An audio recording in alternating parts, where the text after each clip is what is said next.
Manalangin po tayo. Banal at mahabagin naming Ama sa langit, na sa amin ay nagmamahal. Salamat po dahil kinahabagan ninyo kami. Noong kami malayo at namuhay sa kasalanan, inyong isinugo ang inyong bugtong na anak sa mundong ito sa anyo ng tao, upang kami ay maligtas. Si Jesus ay namatay sa krus bilang kapalit namin, at sa pamamagitan ng kanyang dugo ay nahugasan magpakailanman ng aming mga kasalanan. Dahil sa inyong sakripisyo ay hindi na kami darating sa sumpa at kahatulan. Maraming salamat po sa dakilang kaligtasan na walang bayad ninyong ibinigay sa amin. Panginoon, sa pamamagitan ng Espiritu Santo ay naunawaan namin ang kamanghamanghang biyayang ito. Kami na tinubos ng mahalagang dugo ni Jesus ay nagkakatipon sa inyong harapan upang purihin ang inyong dakilang pag-ibig at biyaya, matuto ng salita, at makipag-fellowship sa banal na kapulungan. Naniniwala kami na kasama namin kayo maging sa oras na ito. Pagmasdan at ingatan po ninyo kami sa pamamagitan ng inyong mahabagin at makapangyarihang mga kamay. Patuloy po ninyong samahan ang bawat iglesia sa aming bansa at bawat iglesia sa buong mundo. Ang mga kapatid na nananatiling matapat at nangangaral ng Ebanghelyo sa kabila ng may hirap na sitwasyon. Ang mundong ito ay lalo pang nagiging masama at laganap ang kasalanan. Tunay na nabubuhay kami sa panahong napakadelikado. Panginoon, palakasin po ninyo kami at laging tulungan. Naway matapang naming maipahayag ang dakilang biyaya at ang salita ng katotohanan, upang maraming kaluluwa ang lumapit sa inyo at maligtas. Nagpapasalamat kami sa gawaing natapos nitong nakaraang linggo. Maraming tao ang nagtipon araw-araw upang mag-aral ng inyong salita. Naunawaan nila ang inyong biyaya at sila'y nagkaroon ng kaligtasan. Panginoon, patuloy ninyo kaming ingatan ng inyong mahabagin at makapangyarihang mga kamay. Protektahan at gabayan sa nalalabi naming buhay sa pamamagitan ng inyong biyaya at salita hanggang sa araw ng inyong muling pagdating. Upang kaming lahat ay makabahagi sa inyong kaluwalhatian at wala ni isa man sa amin ang mawala. Panginoon, bigyan po ninyo kami lagi ng salitang aming kailangan sa tamang panahon at turuan ninyo kami sa daan na dapat naming lakaran. Tulungan ninyo kaming maunawaan ng salita at ang banal ninyong kalooban na nais ninyong ipahayag sa amin. At pagkalooban kami ng higit pang karunungan, tapang at lakas upang mamuhay sa inyong kalooban sa nalalabi naming buhay. Dalangin po namin ito sa pangalan ng aming Panginoong Jesucristo. Amen. Sa Bible Seminar, ayos lang na pumalakpak dahil maraming mga bagong dumadalo. Pero tuwing linggo, karamihan sa atin ay mga born-again Christians na. Kaya sa magandang pag-awit ng koro, sapat nang maantig nito ang inyong mga puso. Sapat na yon, hindi na kailangang pumalakpak. Nagtipon tayo nitong nakaraang linggo upang makinig at mag-aral ng salita ng Diyos. At naniniwala ako na maraming tao ang nakaunawa sa biyaya ng Diyos at naligtas. Marahil ay marami sa mga naligtas ang dumalo ngayon sa Sunday service na ito. Dumalo sila sa unang pagkakataon. Bagaman hindi ko sila lubos na kilala, ngunit lubos silang nakikilala ng Diyos. Sa mga bagong naligtas na dumalo ngayon, naniniwala ako na ang biyaya ng Diyos ay sa inyo habang patuloy ninyong naunawaan ang kanyang biyaya.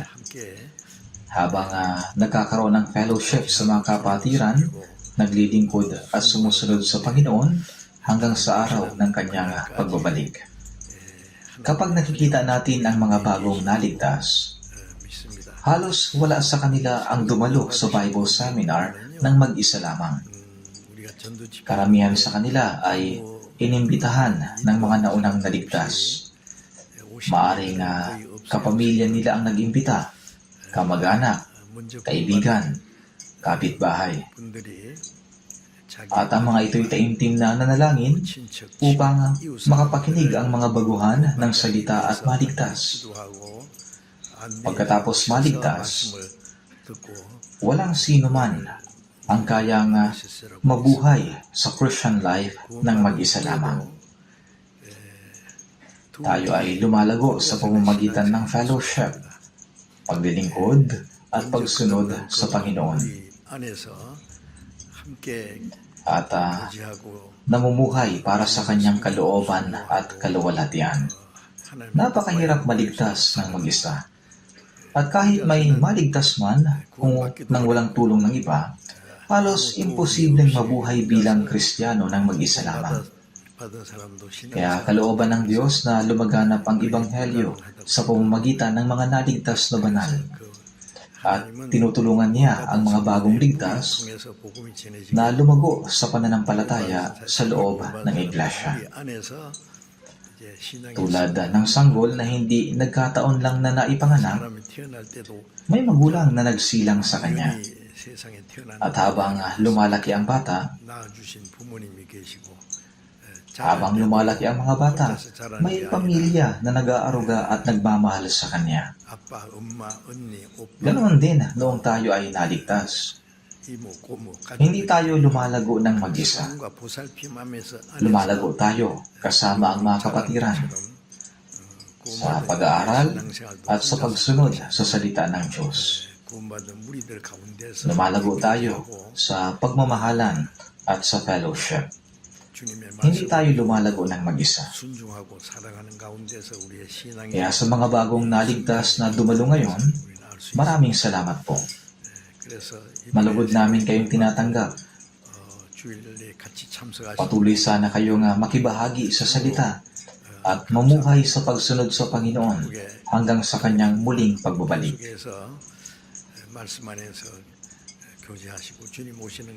Ngayon,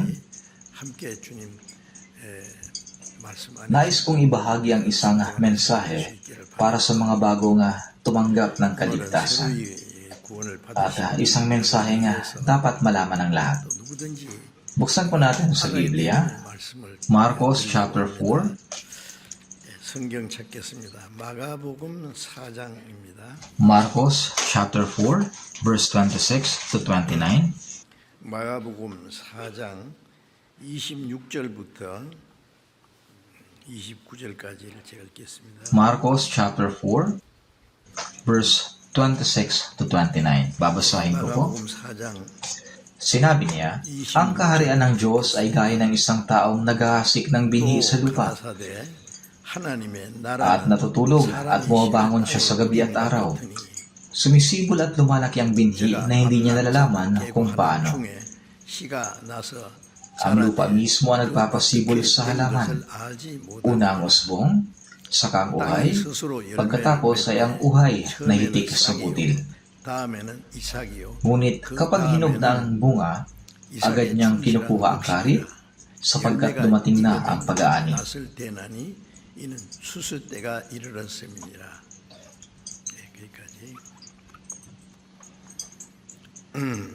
Si Jesus ay madalas na gumagamit ng talinhaga upang ituro ang mahalaga at espiritual na katotohanan. Ipinapaliwanag niya ang mga malalalim na bagay ng Diyos gamit ang mga halimbawang madaling makita, mga halimbawang madaling marinig at maunawaan ng lahat. Sa Marcos chapter 4, nagturo si Jesus sa maraming tao sa tabi ng dagat ng Galilea gamit ang iba't ibang talinhaga. Isa sa itinuro niya, ang talatang, ang kaharian ng Diyos ay gaya ng isang taong naghahasik sa lupa.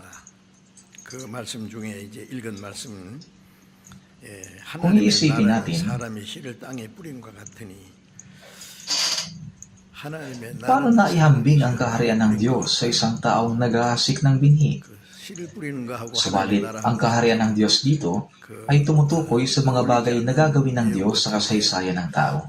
여기 하나님의 나라라는 그 말씀은 Ito ang pagtitipon. Pagtitipon ng mga taong papasok sa langit. 역사 가운데 천국에 들어갈 하나님의 Bawat tao sa mundong ito na nilalang ayon sa larawan ng Diyos ay nabubuhay sa loob ng ilang dekada lamang. Noong unang panahon ay daan-daang taon. Ngunit gaano man kahaba ang ating buhay, ang layunin ng buhay ay hindi matatagpuan sa mundong ito. Ang maikling buhay na ito ay paghahanda lamang upang makapasok sa walang hanggang kaharian ng Diyos. Tulad ng siyam na buwan sa sinapupunan ng ina bilang paghahanda upang isilang at mabuhay sa mundong ito, ang mga dekada sa buhay na ito ay malinaw na paghahanda lamang sa pagpasok sa walang hanggang mundo.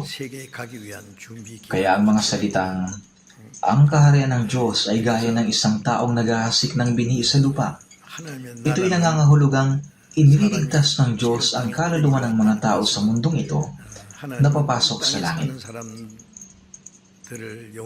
Ang kaharian ng Diyos ay tumutukoy sa gawain ng pagdiligtas sa mga tao at pagdadala sa kanila sa kaharian ng Diyos. Ang pagliligtas sa kaluluwa ng isang tao upang dalhin ang kaharian ng Diyos, upang dalhin sa kaharian ng Diyos, ay tunay na kahanga-hanga. Ngunit ipinaliwanag ito ni Jesus gamit ang isang simpleng halimbawa na kayang maunawaan ng kahit na sino. Ang kaharian ng Diyos ay gaya ng isang taong naghahasik ng binhi sa lupa. At natutulog at bumabangon siya sa gabi at araw. Ibig sabihin ay ang paglipas ng panahon. Sumisibol at lumalaki ang binhi na hindi niya nalalaman kung paano. Ang isang tao ay naghahasik ng binhi, ngunit hindi niya alam kung paano ito sumisibol, lumalago at namumunga. Sino makakapagpaliwanag kung paano ang isang binhi ay nahuhulog sa lupa, sumisibol, lumalago at nagbubunga? Walang sino man ang ganap na makapagpapaliwanag dito. Ito ay gawa ng Diyos. Ito ay isang espiritual na gawain na isinasagawa ng Diyos. Ang Diyos na nagbibigay buhay sa binhi. At kapag nahulog ito sa mabuting lupa, sa paglipas ng panahon ito ay sumisibol, lumalago at namumunga. At kapag hinog na ang bunga, kinukuha ng magsasaka ang karit at nag-aani. Alam nating lahat ang prosesong ito. Ngunit ang magsasaka ay naghahasik lamang ng binhi. Hindi siya nagpapalago nito. Walang tao nga may kakayahan magpalago nito. Ang kamanghamanghang gawain ng pagpapalago at pumumunga ay gawain ng Diyos. Iniisip ng mga tao na natural lamang itong nangyayari. Ngunit sa katotohanan, ang Diyos ang siyang gumagawa nito. Ang Diyos ang siyang nagpapalago. Kaya sinabi ni Jesus na ang paghahanda ng mga taong papasok sa kaharian ng langit ay gaya ng paghahasik ng binhi sa lupa.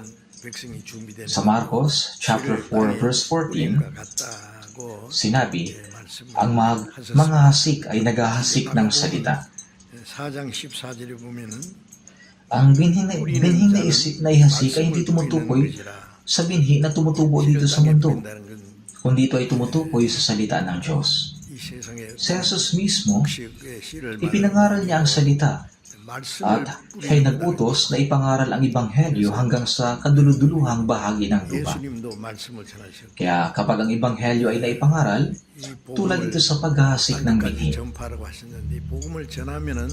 Kaya't napakaraming talinhaga ni Jesus patungkol sa paghahasik ng binhi. Ang binhi ay ang salita ng Diyos. At ang pangangaral nito ay tulad sa paghahasik ng binhi. Ang binhi, ito'y kailangang mahulog sa lupa. Sinabi ni Jesus, may mga binhing nahulog sa tabi ng daan. Kapag ang binhi ay nahulog sa matigas na daan, hindi ito sisibol, hindi ito tutubo, 단단한 깃바닥에 떨어지면 Dumating ang mga ibon at kinain nila ang mga 나올 ito. 수가 없잖아요. Mayroon ding pagkakataon kung saan ang iba naman ay nahulog sa batuhan. 새들이 와서 쪼아 먹어버렸다. 그랬어요. Do'y kakaunti lamang ang lupa. 어떤 시는 Tagad silang sumisibol, yamang hindi malalim ang lupa. Subalit pagsikat ng araw, ang mga iyon ay natutuyo. 있기 때문에 At dahil sa walang ugat, ang mga iyon ay tuluyang nalalanta. 그런 경우도 있고. At muli ang iba ay nahulog sa mga tinikan. 떨어진 씨는 Tila ito'y sisibol at lalago ng sandali, subalit lumaki ang mga tinik at sinakal ang mga iyon. 기운이 눌려서 Subalit ang iba naman ay nahulog sa mabuting lupa at namunga. Ang iba ay tigi-100, ang iba ay 60, ang iba ay 30. 자라서 Kaya ang puso ng tao ay parang bukid. 결실을 하느니라 그랬어요. May mga taong matigas ang puso na gaya ng tabi ng daan. Ang salita ay maaaring ipangaral sa kanila, subalit dahil sa hindi ito na itatanim sa kanilang puso, ito ay tinatangay ng mga ibon papalayo. 전해졌는데 그 말씀이 그 마음에 Sa Marcos chapter 4 verse 15, agad dumarating si Satanas at inaagaw ang salitang inihasik sa kanila. Maaaring makapakinig ng salita ng Diyos ang isang tao, subalit pinalaunan, ito'y kanilang nakakalimutan. 귀중한 말씀을 들었는데 Sinong kumukuha nito? Ang diablo ang umaagaw ng salita sa kanilang puso upang wag silang maligtas. 먹겠어요. Ito'y ipinaliwanag ni Jesus sa kanyang salita. Agad dumating si Satanas at tinagaw ang salitang inihasik sa kanila. 뺏어가는 Kaya pagkatapos nilang marinig ang mahalagang salita para sa kaligtasan, 중요한 말씀 ang taong may matigas na puso, pansamantala lamang itong naalala 그 마음이 at pagkatapos ito'y tuluyang nawawala. 완고한 사람은 Inaagaw ni Satanas ang salita sa kanilang puso upang wag silang maligtas. 사라져버려요. Talagang ito'y nakakalungkot. 받지 못하게 하려고 마음에 있는 말씀을 뺏어가. Marami ng mga taong napangaralan ng Ebanghelyo at sila'y nakarinig ng salita. 복음을 전해서 말씀 Kung silang lahat sana ay naligtas, ang bilang nila'y siguradong napakarami. 그 사람들이 다 Ngunit ngayon ay maraming ligtas sa buong bansa at maging sa buong mundo. 세계 구원받은 사람이 Subalit kung ang lahat ng nakapakinig ng salita ay naligtas, sigurado ang bilang ay napakarami. 아주 Subalit, marami nakarinig ng salita, subalit hindi naligtas. Dahil sinabi ni Jesus na ang diablo ay inaagaw ang salita sa kanilang mga puso upang wag silang maligtas. 마음에 있는 말씀을 Ang iba na may nahulog sa batuhan, na do'y kakaunti lamang ang lupa. 어떤 씨는 Agad silang sumisibol yamang hindi malalim ang lupa. Subalit pagsikat ng araw, ang mga iyon ay natuyo. 약간 Dahil sa walang ugat, ang mga iyon ay tuluyang nalanta. 싹이 뿌리가 없어서 Ang isang tao ay magtitiis lamang sa sandali. Subalit habang kulang pa ang katiyakan ng kaligtasan, kinakailangan niyang makatanggap ng marami pang salita at biyaya. 조금 더 Kaya kapag dumating ang maliliit na kahirapan, sila'y gaya ng halamang dinatnan ng sikat ng araw. 조그만 Sila'y gaya ng halamang dinatnan ng sikat ng araw. 그만 거기서 Ito'y 끝내고 kaagad na nalalanta. 받을 뻔하다가 그만두는 사람도 있죠.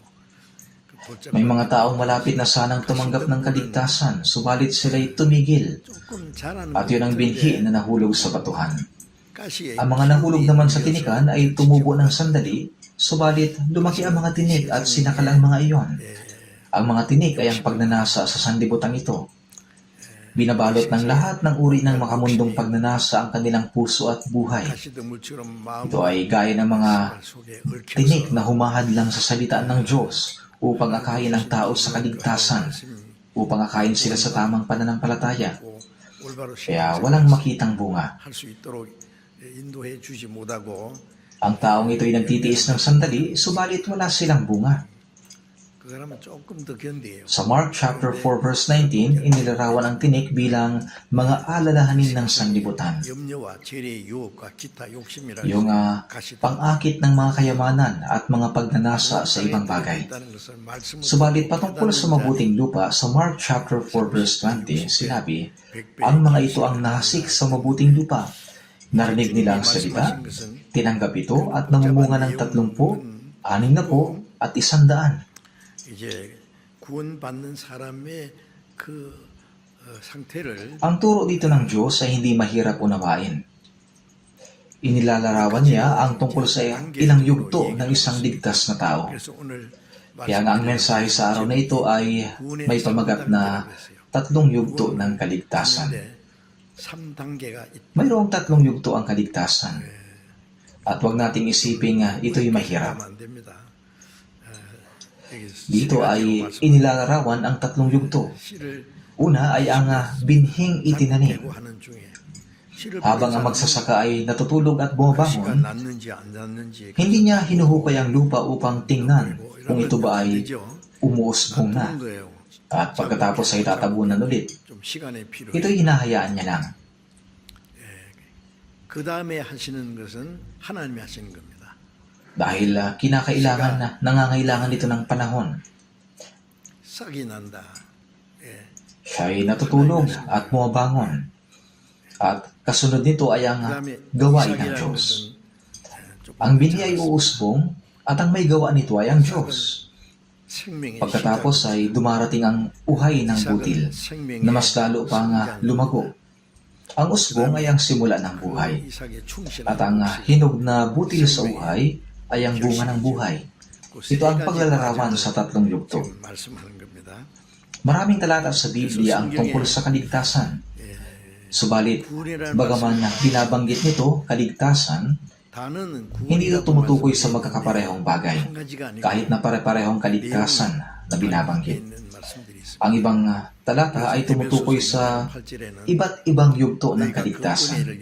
Halimbawa nito, sa Efeso chapter 2 verse 8 sinabi, sapagkat sa biyaya kayo naligtas sa pamamagitan ng pananampalataya, at ito'y hindi sa pamamagitan ng inyong sarili, ito'y kaloob ng Diyos.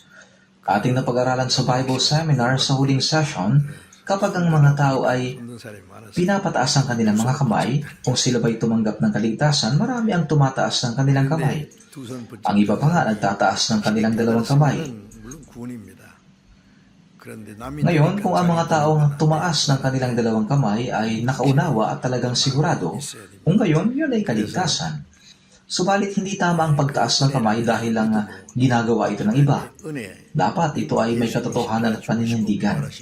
Kaya sa biyaya, sa pamamagitan ng pananampalataya, ang biyaya ng Diyos ay ito. Si Jesus ay namatay sa krus, nabuhay na muli, at sa pamamagitan ng kanyang mahalagang dugo na dumanak, ang mga kasalanan natin ay napatawad magpakailanman. Ito ang biyaya ng Diyos. Hindi sa pamamagitan ng inyong sarili. Hindi ninyo ito tinanggap dahil sa inyong mga gawa. Ito ay regalo ng Diyos. Ang regalo ay ibinibigay ng libre, ng walang bayad, ng walang kapalit. Ang salitang biyaya o kaloob, magkapareho lang ang kahulugan. Sa Efeso chapter 2 verse 8 at 9, ito ay kaloob ng Diyos, hindi sa pamamagitan ng mga gawa upang ang sino man ay huwag magmalaki. Ang kaligtasan ay hindi natatanggap dahil sa gawa ng tao. Kung tinanggap natin ito dahil may ginawa tayo, may pagmamalaki tayo. Subalit tayo walang iba kundi mga makasalanang papunta sa impyerno. Kaya sinabi, sapagkat sa biyaya kayo'y naligtas sa pamamagitan ng pananampalataya. Ang mapatawad ang kasalanan at matanggap ang kaligtasan, pareho lang ang ibig sabihin nito. Ito'y kaligtasan ng ating kaluluwa. Ito ang tinutukoy dito. Kaligtasan ng kaluluwa. Sa unang Pedro chapter 1 verse 8 at 9 sinabi, hindi ninyo siya gayon nakita gayon may inyong iniibig, bagamat ngayon ay hindi ninyo siya nakikita, gayon may inyong sinasampalatayanan, at kayo nagagalak na may galak na hindi may paliwanag at puspos ng kaluwalhatian, na inyong tinatanggap ang bunga ng inyong pananampalataya, ang kaligtasan ng inyong mga kaluluwa. Kaligtasan ng ating kaluluwa. Nang ang ating kaluluwa ay naligtas, nagkaroon tayo ng kagalakan na hindi may paliwanag at puno ng kaluwalhatian. Sa loob ng 10 taon, ako ay naging masigasig at tapat na Kristiyano. Pumasok ako sa seminaryo para mag-aral ng Biblia. Naging tagapamahala ako ng isang rural church. at naging pastor sa isang kongregasyon. Ako ay humahayo para mag-evangelize. Talagang akala ko ako na ang pinakamahusay na mananampalataya sa lahat. Subalit dumating ako sa pagkaunawa na hindi pa ako na ipapanganak na muli. Gaano ko man suriin ang aking sarili, napagtanto kong hindi ko pa naranasang maipanganak na muli. Hindi ko ito magawang masabi sa kahit na kanino. Sa huli, nalaman ko ang nakakatakot na katotohanan. Pag namatay ako ngayon, pupunta ako ng impyerno. Sa gitna ng matinding paninibig sa biyaya ng Diyos noong October 30, 1962, may iba nang nangyari. Hanggang doon ay akin lamang nalaman na ang lahat ay ayon sa doktrina, kaalaman lang. Pero nang gabing yon, binuksan ng Diyos ang aking mata upang maunawaan ko ang biyaya ni Jesus sa krus na konektado sa akin. Hindi ko ito maunawaan sa aking isip, subalit napagtanto ko ito sa aking konsensya. Nang sandaling iyon, ang aking buhay ay ganap na nabago. Nang sunod na araw, pagkatapos kong maunawaan ang kaligtasan, tumigil na ako sa pagpunta sa seminaryo. Pumasok ako sa seminaryo pero hindi ko na ito tinapos dahil naisip ko na wala nang rason para bumalik pa ako doon. Noon ay mayroon akong mga iginagalang na mga pastor. Subalit nang matanggap ko ang biyaya ng Diyos, nung ako ay naligtas at naipanganak na muli, ang mga pastor na yun ay naging parang mga ipokrito na lang sa aking paningin. Inisip ko sa aking sarili, paano nila nagawang hindi ipangaral ang mahalagang katotohanan na ito? At ang mga itinuturo lang nila ay mga bagay na walang kabuluhan. Nagkaroon ng sama ng loob sa aking puso at napagtanto kong ito'y mali. Pagkatapos kong matanggap ang kaligtasan, walang sino mang nagturo sa akin. Ngayon, dapat mong gawin ito at dapat mong gawin yan. Ito ay nangyayari lamang ng natural sa akin. Ang buhay ko bago ko makilala ang biyaya ng Diyos at pagkatapos ko siyang makilala ay talagang ibang-iba.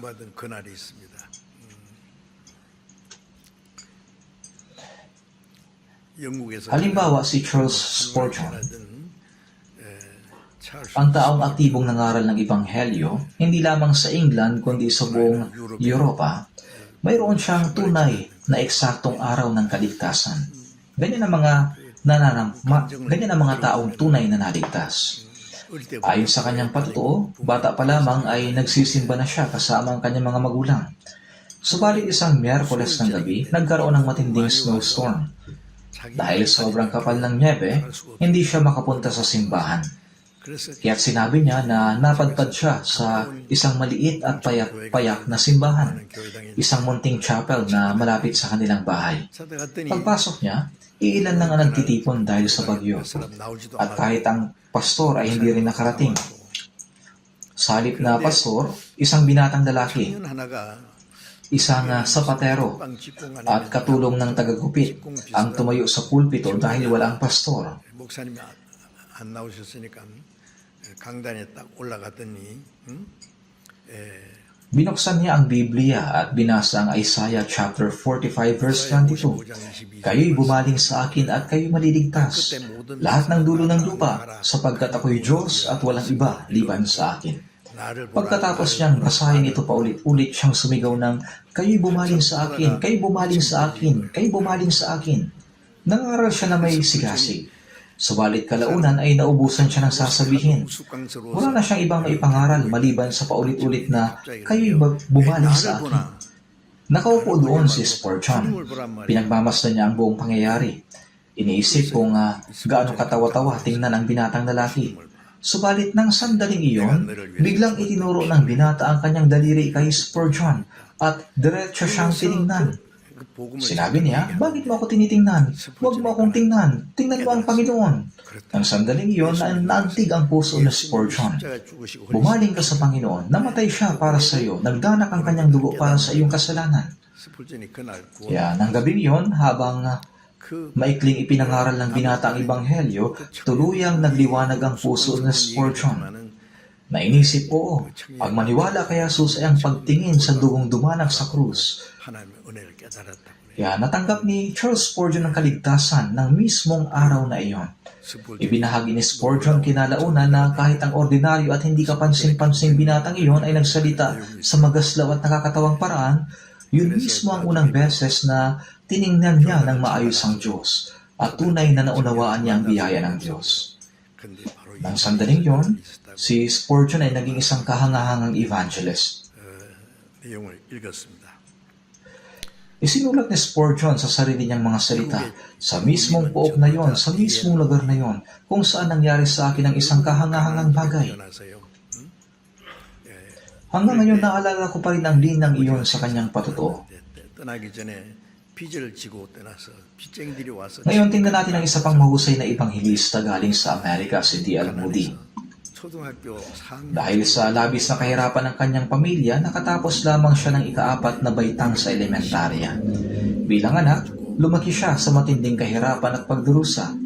Nakikiusap sa malalapit na kamag-anak para lang makahingi ng maliit na mangkok ng lugaw para may makain. 4학년 정도 Hindi man lang siya nagkaroon ng maayos na edukasyon. 집에 가서 구두방 Habang si Moody ay masipag na nagtatrabaho araw-araw, dumaan ang isang Sunday school teacher at napansin siya. Nakita ng guro ang batang lalaking ito na nagtatrabaho ng kanyang buong puso at sigasig.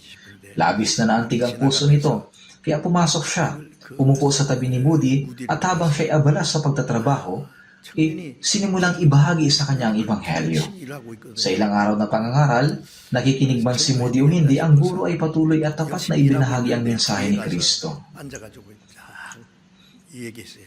At isang araw, sa pamamagitan ng walang sawang pag-ibig, 듣든지 안 natanggap ni Moody ang kanyang kaligtasan. 그날 Si Moody ay mayroon ding eksaktong araw ng kaligtasan tulad ni Spurgeon. 날짜도 정확히 Pagkatapos maligtas, siya'y puno ng sigasig, kaya pumunta siya sa kanyang pastor at nakiusap.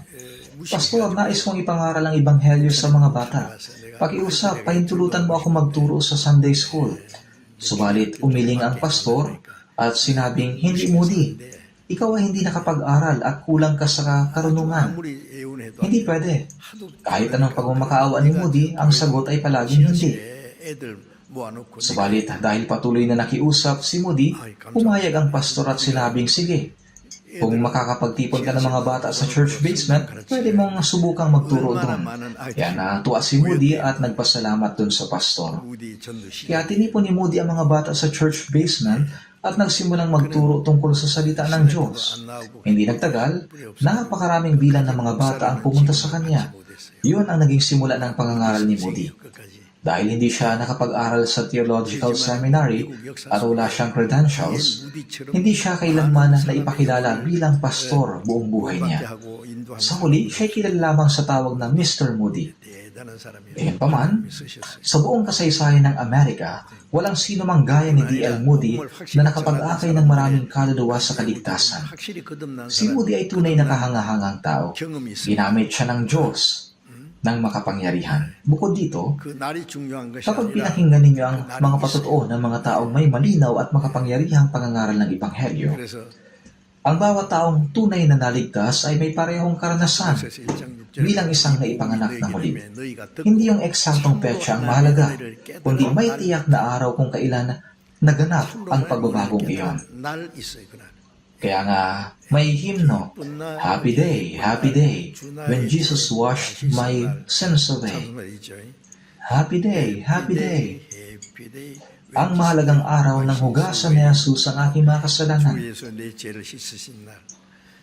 그 Kahit na hindi mo na matandaan ang eksaktong petsa o nakalimutan na ang eksaktong numero, ayos na. 근데 그 날은 Subalit, ang tiyak na naganap, 언제 구원받은지 tiyak na naganap ang isang araw 스무스하게 kung 그렇게 된 saan 것이 아니라 nalinis ang iyong kaluluwa at nalinis ang paglilinis sa iyong buhay.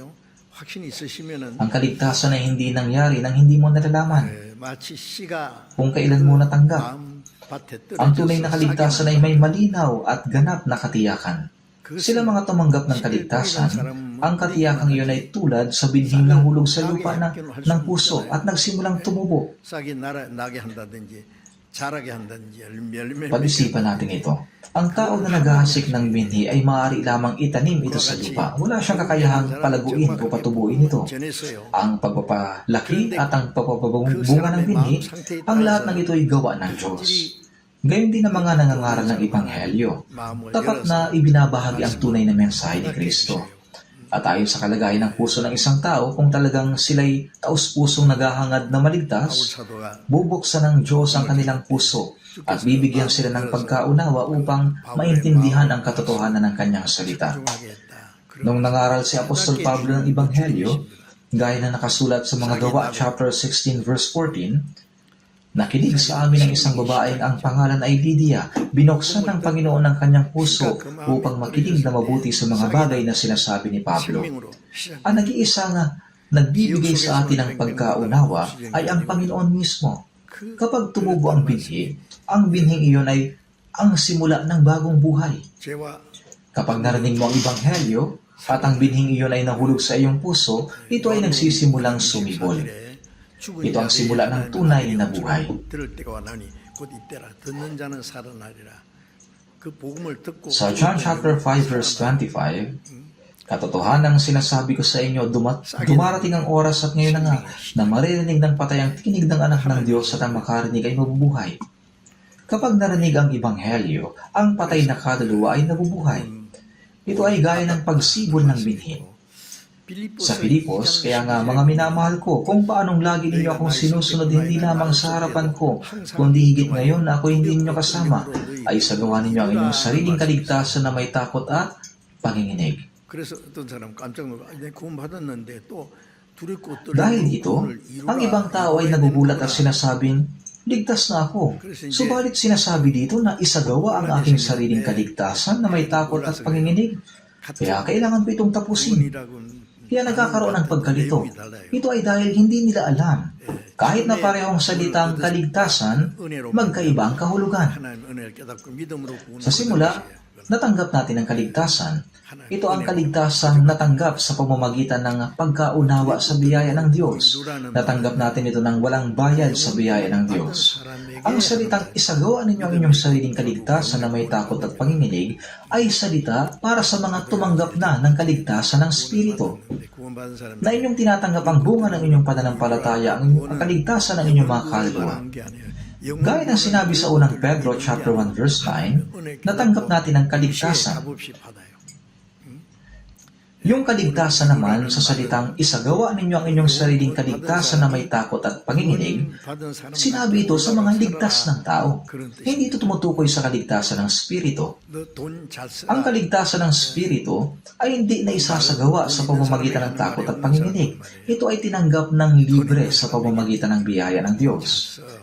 Ang salitang isagawa ninyo ang inyong sariling kaligtasan, ibig sabihin, yung mga taong tumanggap na ng kaligtasan ng Espiritu ay dapat na mabuhay ng nararapat bilang mga ligtas na tao. Gamitin mo ng maayos ang iyong pera. Ganitong klase ng salita ba ay sinasabi sa taong may pera o sa taong walang pera? Siyempre, sasabihin mo yung gastusin mo ng maayos ang iyong pera sa taong may pera. Ibig sabihin, huwag niya itong gamitin ng padalos-dalos. Pero ang taong walang pera, ano ang gagamitin niya ng maayos kung wala naman siyang pera?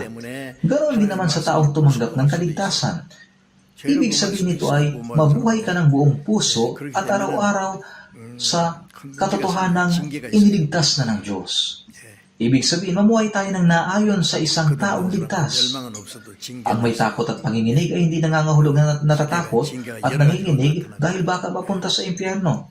Ang ibig sabihin nito, kahit tumanggap na ng kaligtasan ng isang tao, pwede pa rin siyang sumuway sa salita ng Diyos dahil sa kanyang dating pagkatao na hindi pa lubusan na babago. Pwede pa rin magkasala ang isang taong ligtas na. Pag nangyari yon, magkakaroon ng problema. Mayroong disiplina o pagsaway mula sa Diyos.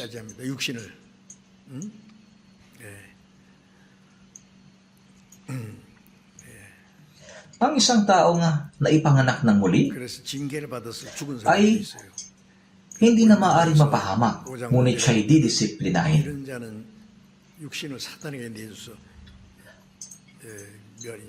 Ang disiplina ng Diyos ay dumarating sa iba't ibang paraan. Kung ang isang tao ay nandaya at nagnakaw ng pera, pwede siyang mawalan ng higit pa kaysa doon. Kung gumawa siya ng masama sa kapwa, tiyak na darating sa kanya ang disiplina ng Diyos.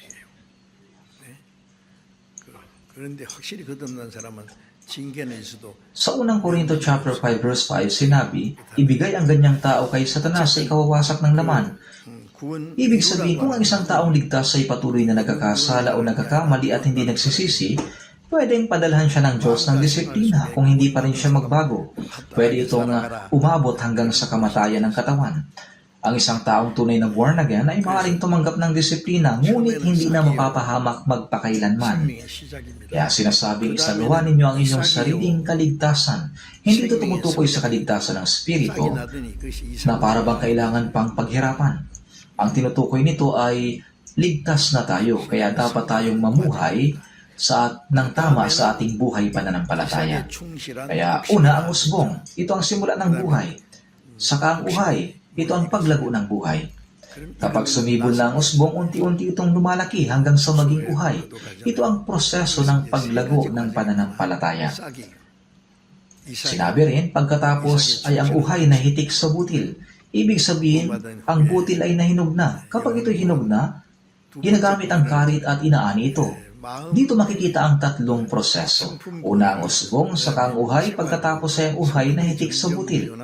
Pagkatapos tumanggap ng kaligtasan, may kasunod sa kaligtasan ng spirito. Ang ikalawang kaligtasan nito ay tinatawag ng kaligtasan ng likas na pagkatao. Kaligtasan ng pamumuhay. Kaya unti-unting nagbabago ang likas na pagkatao at namumuhay ng mas masunurin sa salita ng Diyos. Kailangan may ganitong proseso ng pagbabago sa buhay ang isang taong naligtas. Wala namang taong biglang nagiging matanda kaagad nang hindi dumadaan sa paglago, hindi ba? Ganoon din, kahit si Jesus ay dumaan sa proseso ng paglago. Sa Lucas chapter 2 verse 52, sinasabi, lumago si Jesus sa karunungan, sa pangangatawan, at naging kalugod-lugod sa Diyos at sa mga tao. Sinasabing siya rin ay lumago. Kahit si Jesus ay dumaan sa proseso ng paglago. Siya ay pinanganak bilang isang sanggol at nanirahan sa loob ng 30 taon bilang anak ng karpentero na si Jose. Ibig sabihin, dumaan din siya sa proseso ng paglago. Ang paglago na ito ni Jesus ay tumutukoy sa kanyang pisikal na katawan ng paglago. Ang kaligtasan ng spirito ay isang beses lang nangyayari sa buong buhay. At ito ay nangyari ng biglaan. Kaya sinasabi na kayo'y naligtas. Sa Efeso chapter 2 verse 8 sinasabi, sapagkat sa biyaya kayo'y naligtas sa pamamagitan ng pananampalataya. Sa Efeso chapter 2 verse 8, ang salitang kayo ay naligtas ay nasaan yung past tense. Ibig sabihin, tapos na ito, nangyari na. At sinasabi rin na ito ay kaloob ng Diyos. Ito ang tinatawag na kaligtasan ng Espiritu na natanggap lamang sa pamamagitan ng biyaya ng Diyos at pananampalataya. Ang ikalawa naman ay ang uhay. Ito ay tumutukoy sa proseso ng paglago ng pananampalataya. Kanina sa Filipos chapter 2 verse 12 sinabi, isagawa ninyo ang inyong sariling kaligtasan ng may takot at panginginig. Hindi ito nangangahulugan na matakot kayo na baka mapunta sa impyerno. Ang taong born again na ay hindi na mapapahamak magpakailanman. Ang dapat katakutan na ito, kapag hindi tayo sumusunod ng tama sa salita ng Diyos, may disiplinang darating. Upang mapalaki ang kanyang mga anak ng maayos at maging mabuting tao tulad ng kanilang mga magulang, ang mga anak ay mahigpit na dinidisiplina. Kapag hindi sila nakikinig, pinapalo sila ng pamalo. Sa Aklat ng Kawikaan, sinasabi, ang hindi gumagamit ng pamalo ay napupuot sa anak niya, ngunit ang umiibig sa kanya ay matyagang dumidisiplina. Ang Diyos Ama, dahil labis niyang minamahal ang kanyang mga anak, hindi sila hahayaang manatili sa kasalanan kapag nagkakamali. Ang mga minamahal niyang anak ay kanyang dinidisiplina ng mahigpit. Kapag ito ay naunawaan ng isang tao, matatakot siya sa disiplina, kaya naman hindi na siya mamumuhay ng basta-basta. Ang tunay na nagdadala sa tao sa katiyakan ng kaligtasan ay ang banal na spirito. Ang pangangaral ng Ebanghelyo ay ginagawa ng tao, ngunit ang nagbibigay liwanag upang maintindihan ito ay ang Espiritu Santo. Siya ang nagpapaunawa. Kaya sa unang Korinto chapter 2 verse 12, sinasabi na ang banal na spirito ang siyang nagpapakilala sa atin ng biyaya ng Diyos. 성령께서 그 하나님의 은혜를 깨닫게 해주시고 Naririnig ng tao ang salita ng Diyos, ngunit ang nagpapaunawa nito sa kanya ay ang Espiritu Santo. 성령이세요. Ang Espiritu Santo ang tumutulong upang maunawaan ng tao ang salita at biyaya ng Diyos, at siya rin ang nagpababago sa puso ng tao. Ang pagbabago ng pamumuhay, 마음을 ang pagbabago sa pagkatao ay tinatawag na paglago. 생활을 변화시키는 것. 그 성장하는 Kaya may tiyak na proseso ng paglago sa buhay ng isang mananampalataya. 반드시 성장하는 과정이 Sa 있습니다. Filipos chapter 2 verse 13 sinasabi, sapagkat Diyos ang gumagawa sa inyo maging sa pagnanais at sa paggawa para sa kanyang mabuting kalooban. 자기 Ang isang taong 기쁘신 naligtas 뜻을 ay merong 위하여 Espiritu 너희 Santo. 소원도 행하게 하시나니. Maaring hindi niya ito namamalayan, ngunit ang Espiritu Santo ay nasa kanya. Kapag ang tao ay ipinanganak, mayroon siyang puso, atay, bato, tiyan at iba't ibang bahagi ng katawan. Pero alam ba ng sanggol na meron siyang mga ganito sa loob ng kanyang katawan? Hindi. 그렇지 않습니까? Kahit na hindi niya alam, naroon pa rin ang mga ito. 몰라요. Habang siya'y lumalaki, natututunan niya sa pag-aaral ng katawan ng tao na, may puso ako, may atay ako, may bato ako, may tiyan ako. 뭐 위도 있고 At iba pa, ganoon din sa taong tumanggap ng kaligtasan. 구조를 이제 Sa pag-aaral ng Biblia, sa kanya naunawaan na, nasa akin pala ang Espiritu Santo. 자, 성령이 내 안에 Pagkatapos tumanggap ng kaligtasan, hindi ka agad nalalaman ng tao na ang Espiritu Santo ay nasa kanya. Kaya nga may awitin pa nga sa himno, nasa akin ang banal na Espiritu. Hallelujah! Siya'y kasama ko. 좁은 길을 걸으며 밤낮 May himnong ganito. 주의 영이 내게 Ang ibig sabihin ng kayo ay naligtas, 그 구원받았다는 kasama na rin dito ang pagtanggap sa Espiritu Santo. Ngunit kahit hindi ito agad alam ng tao, ang Espiritu Santo ay naroon pa rin sa kanya. Habang nag-aaral ng Biblia, sa kanya naintindihan. Nasa akin palang Espiritu Santo. Yan ang kanyang unti-unting pagkakaunawa. Kaya ang proseso ng pag-unawa sa biyaya ng Diyos at ang pagiging anak ng Diyos ay isang beses lamang na pangyayari sa buong buhay. Isang beses lang ito nangyayari. May mga taong nananalangin pa na, Diyos, muli mo akong ipanganak na muli. Sabi nila, pero paano ka ipapanganak na muli ng paulit-ulit? Hindi ba isang beses lang ang kapanganakan? Kapag ipinanganak ang tao sa laman, isang beses lang yon. Pagkatapos ito, ang kasunod na proseso ay paglaki at paglago. May mga taong lumalaki ng normal at maayos, ngunit may iba na hindi ganoon lumalago ng maayos. Palagi nagkakasakit at mahina. Sa ganitong kaso, may mga proseso na hindi maayos lumago sa physical at mental na aspeto. Kaya kapag tayo ay naligtas, ang ating spirito ay ipinanganak bilang anak ng Diyos. Ang kapanganakan ay isang beses lamang. Isang beses tayong ipinanganak bilang anak ng Diyos. 빌립보서 2장 12절에 두렵고 떨림으로 너희 Kahit ikaw ay ligtas na, dapat ka pa rin magkaroon ng takot na baka sumuway sa salita ng Diyos. Baka mamuhay ka ayon sa laman, at baka magkamali ka. 두려워해야 됩니다. Hindi ito takot na mapupunta sa impyerno.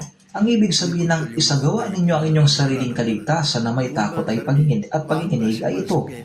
Ang taong naligtas ay dapat mamuhay sa kanyang puso bilang isang taong tunay na naligtas. Ibig sabihin, dapat siyang mamuhay ng naayon sa kaligtasang tinanggap niya. Ito ay isang proseso na magpapatuloy habang buhay. Kaya unti-unti ang kanyang ugali at pagkatao ay nababago. Paunti-unti, dahan-dahan. 너희 속에 그리스도의 Sa 형상이 Galatia chapter 4 verse 19 sinasabi, minamahal kong mga anak, para sa inyo ay muli ako nakakaranas ng hirap ng panganganak hanggang si Kristo ay mabuo sa inyo. Si Apostol Pablo ay pumunta sa Galatia at ipinangaral ang Ebanghelyo. Kaya ang mga taga-Galatia ay naligtas. Talagang nagpagod siya ng husto upang maligtas sila. Sinasabi nga na nakakaranas ng hirap ng panganganak. Hanggang ngayon, napakahirap pa rin na magligtas ng isang tao. Hindi madali ang pangangaral ng Ebanghelyo. Maging ang mga nangangaral, kapag ipinapangaral ang Ebanghelyo, ginagawa nila ito na may nag-aalab na puso dahil nais nilang maligtas ang tao. Ang mga pastor na nagbibigay ng counseling, kapag nakikipag-usap sila, minsan, ang puso ng tao ay napakatigas, kaya hindi madaling makaunawa, hindi madaling magising sa katotohanan. Kaya para mailigtas ang isang tao, talagang kailangan ang hirap ng panganganak. Kaya si Apostol Pablo, sa pangangaral niya ng Ebanghelyo, nagtiis siya ng hirap ng panganganak. Sinabi niya na muli ako nakakaranas ng hirap ng panganganak hanggang si Kristo ay mabuo sa inyo. Gaya na nakasulat sa Galatia chapter 4 verse 19, ang isang ina ay nagdaranas ng sakit ng hirap sa panganganak. Pagkatapos nun, patuloy pa rin siyang nahihirapan. Siya ay nagsusumikap upang mapalaki ng maayos ang kanyang anak. Ganoon din sa pananampalataya. Ngayon, may proseso ng paglago ang pananampalataya. Sa ikalawang Tesalonika, tingnan natin. Ikalawang Tesalonika, chapter 1, verse 3. 신약 330. Ikalawang Tesalonika, chapter 1, verse 3. 데살로니가후서 1장 3절. Basahin natin ng sabay-sabay. 데살로니가 1장 3절. Dapat kaming laging magpasalamat sa Diyos, mga kapatid, dahil sa inyo, gaya ng nararapat, sapagkat ang inyong pananampalataya ay lumalagong lubha, at ang pag-ibig ng bawat isa sa inyo para sa isa't isa ay nadaragdagan. Pinasasalamatan ni Apostol Pablo ang Diyos dahil ang iglesia sa Tesalonika ay huwarang iglesia. Kaya nga sa kanyang pasasalamat sa Diyos para sa kanila, sinabi niya, gaya ng nararapat sapagkat ang inyong pananampalataya ay lumalagong lubha. Nagpapasalamat siya sa Diyos kapag nakikita niya na ang mga taong naligtas ay hindi lang tumanggap ng Ebanghelyo, kundi lumalago din sa pananampalataya. Hindi ba masayang-masaya ang buong pamilya kapag may batang ipinanganak? At lahat ay natutuwa kapag nakikita nilang malusog na lumalaki ang bata. Kapag mayroong kaluluwang naliligtas sa pamamagitan ng pangangaral ng Ebanghelyo, ang mga tao ay nagagalak. Happy day, when Jesus washed my sins away. Napakasaya talaga. At nakakagalak kapag ang naligtas ay nakikinig na ngayon sa salita ng Diyos at lumalaki ng maayos.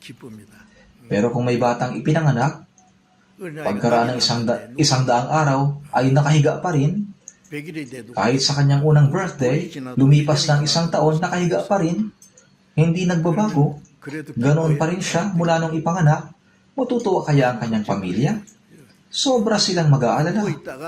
Kung sa umpisa ay nakahiga siya, pagkatapos ay gumugulong, gumagapang, at saka kumakapit sa paan ng mesa, habang nanginginig na tumatayo at nakakapaglakad ng hakbang, magsisigawan sa galak ang buong pamilya pag nakita nila ito. Sasabihin nila, nakakalakad na ang anak natin. Ngunit paano kung ganoon pa rin sila mula nung ipanganak?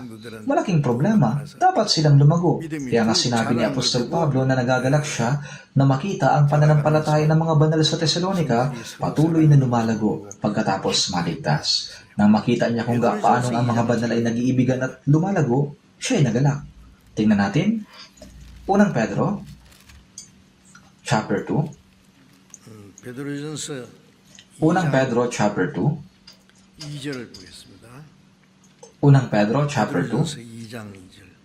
Tingnan natin ang Unang Pedro, chapter 2, verse 2. Basahin natin. Gaya ng mga sanggol na bagong silang ay mithin ninyo ang malinis na espiritual na gatas. Mga sanggol na bagong silang. Ano ang ninanais ng isang bagong panganak na sanggol? Naghahanap ba sila ng sigarilyo? Ang bagong panganak na bata, ang hinahanap ng nila'y gatas. Hindi sila naghahanap ng sigarilyo o kung ano. Kaya may hymno, like a newborn baby for milk. I cannot forget it even for a moment. Gaya ng mga sanggol na bagong silang, mithin ninyo ang malinis na espiritual na gatas ng salita. Ang kakapanganak pa lang muna muli, ang bagong ligtas ng mga kapatid, ay tinuturing ng mga bagong silang na sanggol. Sila mga bagong panganak na sanggol sa spirito. 신령하고 Ano ang dapat 순결한 gawin ng 자들은 batang kakapanganak pa lang? 하나님 말씀을 Dapat silang uminom ng gatas. Ang dalisay na gatas ng salita ay ang salita ng Diyos. 예, Magpatuloy sa pakikinig, pagbabasa, pag-aaral, at pagsunod sa salita ng Diyos. Dahil ang mga salitang ito'y malinis na gatas. 신령하고 순전한 저지입니다. Ang pag-aaral ng salita ng Diyos ng patuloy ay katulad sa pag-inom ng gatas. 좀 자라는 거 한 가지. At paunti-unti, 이로 말미암아 lumalago tayo. 구원에 Higit 들어오고 at higit 자라게 pa. 합니다. 구원에 들어오건 자라는 구원이 있어요. Mayroong kaligtasang ng paglago. 거듭날 때 Kapag ikaw ay pinanganak na muli, nangyayari ka agad yun, yung kaligtasan ng kaluluwa. 자라가요. Ang paglago naman pagkatapos maligtas ay isang bagay na buong buhay. Kaya naman sa Galatia, chapter 4, verse 19, hanggang si Kristo ay mabuo sa inyo.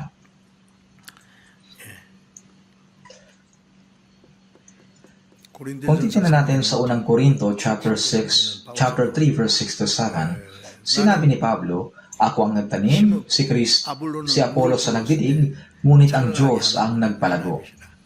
Ipinangaral ni Apostol Pablo ang Ebanghelyo sa Korinto at maraming naligtas doon. Pagkatapos, tinulungan ni Apollos ang mga naligtas sa kanilang buhay pananampalataya. Si Apollos ang nagdilig. Kapag nagtanim ka ng binhi, kailangan mo itong diligan upang mabilis na lumago. Tama? Lumalago nga ito. Diniligan ang buto, ngunit Diyos ang nagpapalago. 신비로운 겁니다. Kapag naligtas ang isang tao, 한 사람이 may papaliwanag ba natin kung paano siya naligtas? Hindi, dahil hiwaga ito na naunawaan lamang ng nakaranas nito. 알아요. Pagkatapos noon, tinutulungan ng Diyos ang taong naligtas upang lumago ang kanyang pananampalataya. 신앙이 Ginagawa ito ng 성장하는 Diyos. 거예요. 그것도 하나님이 하세요. Ang paglago ng paunti-unti, 점점점 palaki ng palaki, 시간이 필요해요. kailangan ng panahon para lumago. Ito ang tunay na espiritual na gawain ng Diyos. 신령한 역사입니다. 그거는요. Lumipas ang 1 taon, 2 taon, 5 taon matapos maligtas. Ngunit kung ang isang taong ligtas ay walang anumang pinagbago kahit ilang taon na ang lumipas, talagang nakapagtataka ito. Baka hindi sila tunay na ligtas. 이상한 거예요. O baka may sakit sila. O baka may kung ano pang rason, hindi ba? 아니면 병들었대. Kung talagang sila'y ligtas, dapat silang lumago. 자라야 될 거 아니에요. Bilang mga matured na Kristiyano, ang paraan ng kanilang pagsasalita, kilos, pag-iisip ay dapat lubos na nararapat sa katangian ng isang taong ligtas. Dapat silang mamuhay ng may katatagan, na may kumpiyansa. 얼마나 기뻐하시겠어요. 예. 그래서 Kaya nga, 예, ang siyang nagpapalago ay ang Diyos. 자라나게 하시는 분 하나님. Yan ang spiritual na gawain ng 하나님의 Diyos. 신령한 역사요. Kapag ang Ebanghelyo ay ganap na naipangaral at may isang taong tunay na naligtas, ang taong iyon ay nagbabago pagkaraan ng ilang panahon. Nagbabago sila ng higit at higit pa. 술 먹던 사람은 술 Ang isang tao na dating umiinom ng alak ay tumitigil na sa pag-inom. May mga tao na pagkatapos maligtas ay tuluyan ng tumitigil sa paninigarilyo. Tinatapon nila ito sa basurahan kasama ang kanilang posporo at lighter. Sinasabi ng iba na mahirap itong itigil. Ngunit kung titingnan ng ilang Kristiyano, tumigil sila agad sa mga bagay na ito. Naitigil ka agad nila. Bilang isang taong ligtas, sinasabi nila na hindi ito dapat para sa isang taong ligtas. Kaya tinatanong nila ang sarili nila, hindi ito tama. 하나님이 Gagawin ko ba ito? At namumuhay sila sa isang binagong buhay. 순종하고 Kaya nga ang paggawa ng pagbabago ay gawain ng Diyos yung pagbabago. 그다음에 Sinabi, pagkatapos ay ang uhay na hitik sa butil. Una ay ang usbong, saka ang uhay, pagkatapos ay ang uhay na hitik sa butil. Ngunit kapag hinog na ang bunga, agad niyang kinukuha ang karit. Kinukolekta sila ng Diyos at isinasama niya sa Kanya.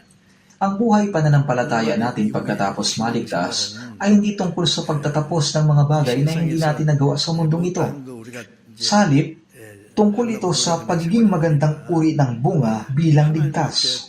할 수 있도록 합당한 열매가 되는 겁니다. Isipin natin, sinabi niya, 충실한 곡식이라 하죠. uhay na hitik sa butil. Tingnan natin sa Filipos chapter 3. Filipos chapter 3, 빌립보서 3장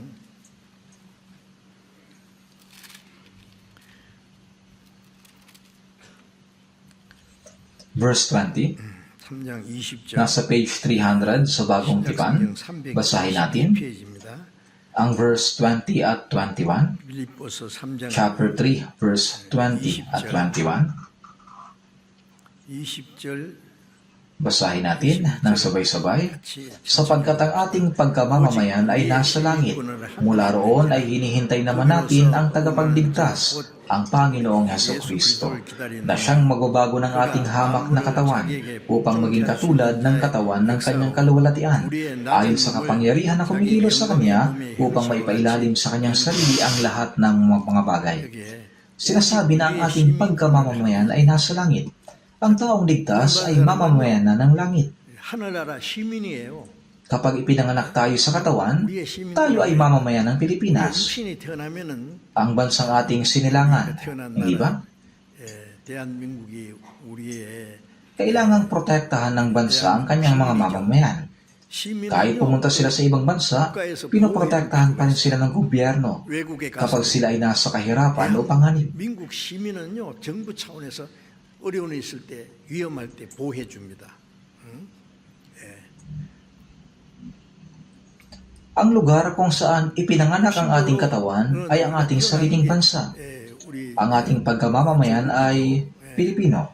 우리의 시민권은 대한민국. Pero noong tayo'y naligtas, 구원받으면 우리의 시민 sinabing sapagkat ang ating pagkamamamayan ay nasa langit. Kaya't ngayon ay mayroon na tayong dalawang pagkamamamayan. Nakuha niyo na ba ang inyong visa? Hindi tayo sasakay sa eroplano pero makakapunta tayo dun sa langit. 우리의 시민 Nakakapanabik ang ating destinasyon sapagkat ang ating pagkamamamayan ay nasa langit. Mula roon, hinihintay naman natin ang tagapagligtas, ang Panginoong Hesukristo. Hinihintay natin ang Panginoon na dumating at siya'y darating upang dalhin tayo sa kahariang iyon. 예수 그리스도를 기다려요. 이 구원은 좀 Pag-uusapan ko ang babanggitin ko ang kaligtasang ito mamaya. Ang mga taong namatay ay muling mabubuhay at ang mga natitirang nabubuhay ay babaguhin at dadalhin sa langit. 받을 구원이 Kaya may isa pang kaligtasan na tatanggapin natin sa hinaharap. Una ang kaligtasan ng ating kaluluwa, sunod ay ang kaligtasan ng ating pamumuhay, kung saan nagbabago ang ating ugali. 변하는 Pagkatapos noon, maging ang ating katawan ay lubos na babaguhin. Ito ang kaligtasan ng katawan. Ayon sa kapangyarihan na kumikilos sa Kanya upang maipailalim sa Kanyang sarili ang lahat ng mga bagay. 말씀으로 우주를 다스리시고 Ginagawa ng Diyos na sumunod sa Kanya ang lahat ng bagay sa pamamagitan ng Kanyang salita. Pinamamahalaan Niya ang buong kalawakan sa pamamagitan ng Kanyang salita. Sa kapangyarihan na iyon, ang ating hamak na katawan, itong mababa, hamak at mapagpakumbagang katawan, ay magiging katulad ng katawan ng Kanyang kaluwalhatian. Kapag dumating ang Panginoon, tayo'y babaguhin at magkakaroon tayo ng espiritual at maluwalhating katawan na tulad ng sa Kanya. Hindi tayo pupunta sa langit na dala ang katawan natin, itong kasalukuyan nating katawan. Tingnan natin sa mga Hebreo, chapter 9. Babaguhin tayo.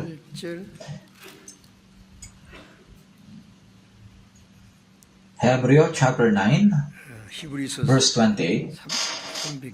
Hebreo chapter 9, verse 28. 362페이지 히브리서 9장 28절 같이 읽어볼게요. Gayon din naman si Kristo na inihandog na minsan upang dalhin ang mga kasalanan ng marami, ay magpapakita sa ikalawang pagkakataon, hindi upang harapin ang kasalanan, kundi upang iligtas ang mga sabik na naghihintay sa Kanya. Gayon din naman si Kristo na inihandog na minsan upang dalhin ang mga kasalanan ng marami. Minsang inihandog ni Jesus ang kanyang sarili upang dalhin ang kasalanan ng marami at maligtas sila.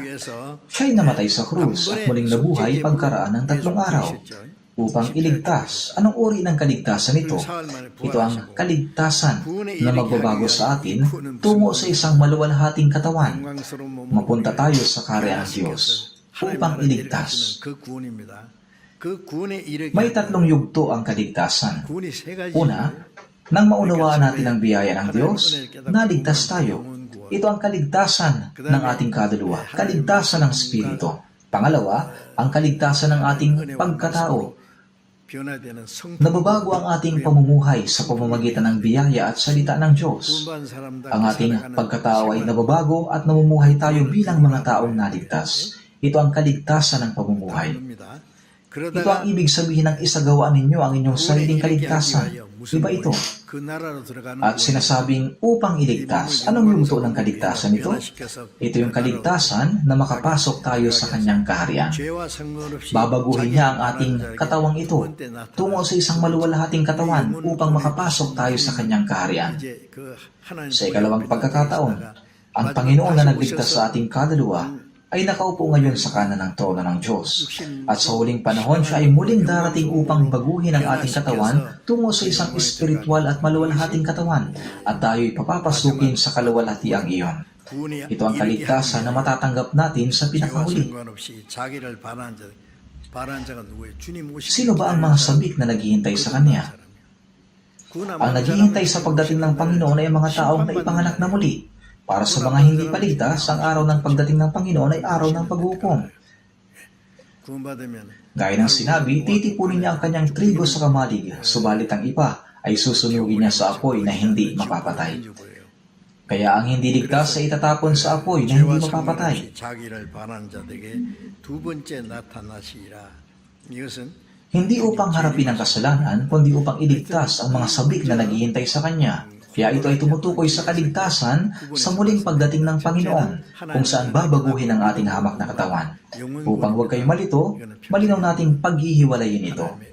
Una, ang kaligtasan ng kaluluwa, kung saan naunawaan natin ang biyaya ng Diyos at naligtas tayo sa pamamagitan ng pananampalataya. Ito ay minsan lang sa buong buhay at ito ay sa pamamagitan ng biyaya ng Diyos. Pangalawa, kapag naligtas na ang isang tao, dapat lumago ang kanyang pananampalataya. Nagbabago ang ating pagkatao, pamumuhay at sumusunod tayo sa salita ng Diyos. Ito ay dapat unti-unting nababago. Sa Mateo chapter 5 verse 48, sinabi ni Jesus, "Kaya't kayo ngayon maging sakdal, gaya ng inyong Ama sa langit na sakdal." Paano magiging sakdal ang isang taong naligtas, gaya ng inyong Ama na nasa langit na sakdal? Kapag kahanga-hanga ang isang ama, sasabihin ba niya sa kanyang anak, "Ayos lang, kahit kalahati ko lang ang tularan mo"? Siyempre hindi. Kapag dakila ang ama, nais niyang ang anak niya ay maging tulad niya. Ang Diyos ay ganap na banal. Kaya nga sinabi, kayo maging sakdal gaya ng inyong Ama sa langit na sakdal. Kaya dapat tayo maging higit at higit pang sakdal. Ito ang proseso ng paglago ng ating pananampalataya. 하나님처럼 닮아가야 돼요. 예? 히브리서 Sa ikalawang Pedro, chapter 1, verse 4, 베드로전서 1장을 잠깐 보겠습니다. 베드로전서 maging kabahagi kayo sa likas ng Diyos. At sa unang Pedro chapter 1, verse 13, unang Pedro chapter 1, verse 13, 13절 먼저 읽어봅시다. kaya't ihanda ninyo sa gawain ang inyong mga pag-iisip, na supilin ninyo ang inyong sarili at ilagak ang inyong pag-asa sa biyayang darating sa inyo kapag inihayag na si Jesucristo.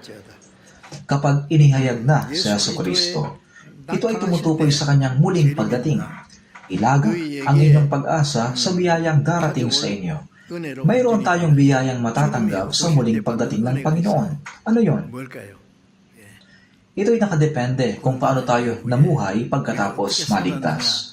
Dahil pagdating ng Panginoon, makikibahagi tayo sa kaluwalhatian ng Diyos. 그 하나님의 영광. May isa pang biyayang matatanggap sa pagdating ng Panginoon. 또 있습니다. Tayo ay babaguhin tungo sa isang maluwalhating katawan na tulad ng sa Panginoon. Ngunit kahit iisa ang tinanggap nating kaligtasan, sa pagdating ng Panginoon, makikita kung ang ating pananampalataya ay lumago ng maayos at kung tayo ba ay namuhay na sumunod sa salita ng Diyos. 주님 오실 때 Sa 드러나 pagdating ng Panginoon, magkakaiba ang biyayang matatanggap natin. Kaya sinasabi, ilagak ang inyong pag-asa. sa biyayang darating sa inyo. 온전히 바랄지어다 그랬습니다. 그 은혜를 Ilagak ang 가지고 inyong 은혜를 pag-asa. 온전히 Ilagak ang inyong pag-asa sa biyayang darating sa inyo. 15 Basahin natin ang verse 14 at 15. Tulad ng mga masunuring mga anak, huwag kayong gumaya sa masasamang pagnanasa ng inyong kamangmangan noong una. Sa halip, yamang banal ang sa inyo'y tumawag, maging banal naman kayo sa lahat ng paraan ng pamumuhay. Verse 16, 16절 기록하였으되 sapagkat nasusulat, kayo'y maging banal sapagkat ako'y banal. 하셨느니라. Ano ba ang sinabi ng 뭐라고 Diyos? 하시느냐면은 Dapat tayong mamuhay bilang mga masunuring anak. 자식처럼 살아야 되는데 Noong hindi pa ninyo nakikilala ang Diyos, 너희가 하나님을 알지 못할 때 sumusunod kayo sa mga pagnanasa ng inyong laman, 너희 mga makasariling pagnanasa. 사욕을 Ngunit huwag na ninyong tularan ang mga ito. 따라가지 말고 아직 우리 Nananatili pa rin sa atin ang lumang pagkatao, hindi ba? Ngunit huwag tayong mamuhay ayon doon. Sa halip, mamuhay tayo ayon sa pagkatawag sa atin sa kabanalan. 보내신 거예요. Ang pagtawag na yon ay ang kanyang pagdiligtas sa atin. 너희도 거룩한 Kung paano ang 자가 Diyos na nagligtas sa atin ay banal, gayon din naman, maging banal kayo sa lahat ng paraan ng pamumuhay. 되어라 그래요. Sinasabihan niya tayo na maging banal sa lahat ng aspeto ng ating buhay. Sa pagdating ng Panginoon, tayo ay kabilang sa mga banal na papasok sa kaluwalhatian. 이 세상 사람 Hindi tayo dapat mamuhay tulad ng mga tao sa sanlibutan. 지금 세상에 Bagamat 살지만 nakatira tayo sa mundong ito, 세상에 구별된 tayo ay 사람 mga taong ibinukod 천국에 mula 들어가기 sa 위해서 sanlibutan. 아주 Tayo ay espesyal na hinirang at iniwalay upang pumasok sa langit. Sinabi ni Juan na Jesus sa John chapter 15 verse 19, kayo'y hindi taga sanlibutan, kundi kayo pinili ko mula sa sanlibutan. Kaya hindi natin dapat kalimutan na tayo ay mga taong ibinukod. Bagamat pareho tayong nabubuhay sa mundong ito, tayo ay ibinukod at itinilaga upang pumasok sa kaharian at kaluwalhatian ng Diyos. Sa kabilang banda, ang mga taong hindi paligtas sa mundong ito, sila'y lubusang nakatakda sa impyerno. Sa Apokalipsis chapter 22, sinabi, malapit na ang panahon. Ang marumi ay hayaang magpakarumi pa, at ang matuwid ay hayaang maging matuwid pa. Sa mga huling araw, ang mga tao sa mundo ay parang handa na sa impyerno. Kung titingnan mo ang pamumuhay ng mga tao sa mundo, para bang naghahanda na sila para sa kapahamakan ng impyerno ngayon pa lang. Pero paano naman tayo? Ano ba ang dapat nating gawin? Tayo ay mga taong ibinukod mula sa kanila upang pumasok sa langit. 그래서 구별된 사람이 천국 가도록 Sinabi ng Diyos Ama, kayo'y maging banal sapagkat ako'y banal. Ang kabanalan ay nangangahulugang hiwalay na pamumuhay, isang pamumuhay na hiwalay sa mundo. Ang ating pananalita, pag-iisip, kilos, at paraan ng pamumuhay ay dapat na iba sa mga tao sa mundo. Hindi dapat katulad. Sa halip, yamang banal lang sa inyo'y tumawag, maging banal naman kayo sa lahat ng paraan ng pamumuhay, sapagkat nasusulat, kayo maging banal sapagkat ako'y banal. Sapagkat ang Diyos ay banal, sinabi niya, kayo'y maging banal. Tayo ay naghihintay sa Panginoon sa kanyang muling pagbabalik. Hindi ba namumuhay tayo habang hinihintay ang Panginoon? Iniisip ba ninyo na hindi natin kayang mamuhay na hiwalay sa mundo? Bakit hindi? Kung tinutulungan tayo ng Diyos, kung mabubuhay tayo ng may layunin at paraan ng pamumuhay na naayon sa pagiging anak ng Diyos, iingatan, tutulungan, at gagabayan tayo ng Diyos sa lahat ng bagay sa ating buhay. Kailangan nating mamuhay sa ilalim ng gabay at tulong ng Diyos. Ang mga tao sa mundong ito ay namumuhay ng walang pakialam. Nagkakasala sila ayon sa kagustuhan ng kanilang puso. Tulad ng sinasabi sa Kawikaan 9:17, ang ninakaw na tubig ay matamis, ang tinapay na kinakain sa lihim ay kanais-nais. Sinasabi nila na may kasiyahan sa pagkakasala. Ngunit tayo, dapat tayong mamuhay ng may kagalakan.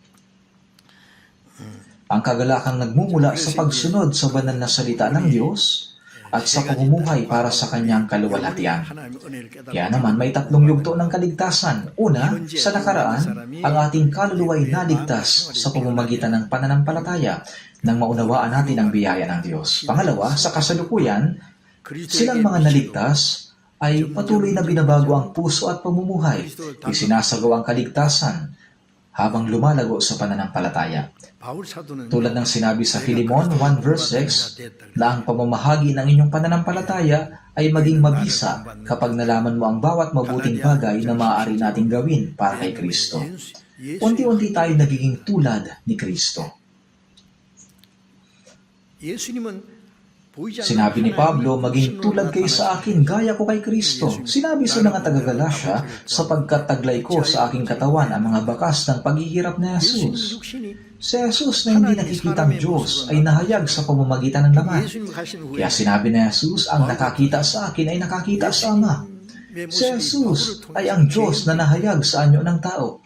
Pagkatapos ng kamatayan ni Jesus, ang mga taong tulad ni Pablo ay naging katulad niya sa pamamagitan niya 엉뚱하게 다른 닮아가지고 at ang larawan ni Kristo ay nahayag sa pamamagitan niya.